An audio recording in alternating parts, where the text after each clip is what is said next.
শ্রী চৈতন্য মহাপ্রভু ও শ্রী নিত্যানন্দ প্রভুর কৃপাপ্রাপ্ত পার্ষদগণের মধ্যে রাঘব পণ্ডিত ছিলেন অন্যতম। পুণ্যভূমি পানিহাটিতে তার নিবাস ছিল। দেগঙ্গা বেড়াচাপা অঞ্চলের রাজা চন্দ্রকেতু তৈরি একটি খাল দ্বারা একসময় সংযুক্ত ছিল চন্দ্রকেতুগড় ও পানিহাটি। রাজা চন্দ্রকেতুর রাজপুরোহিত ছিলেন গঙ্গাপ্রসাদ চতুর্বেদী, যিনি ছিলেন রাঘব পণ্ডিতের পিতামহ। তিনি এই পানিহাটিতে মদনমোহনজিউর বিগ্রহ প্রতিষ্ঠা করেছিলেন। পরবর্তীকালে এই শ্রীপাঠ রাঘব পণ্ডিতের শ্রীপাঠ বা রাঘব ভবন নামে খ্যাতি লাভ করে।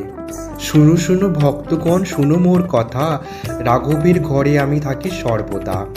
চারিঠায় আমি থাকি সর্বদাই, শ্রী শচীর রন্ধনে, শ্রী শিবাস অঙ্গনে, শ্রী নিত্যানন্দ নর্তনে, শ্রী রাঘব ভবনে নিত্য মম আবির্ভাব, শুনো ভক্তগণে।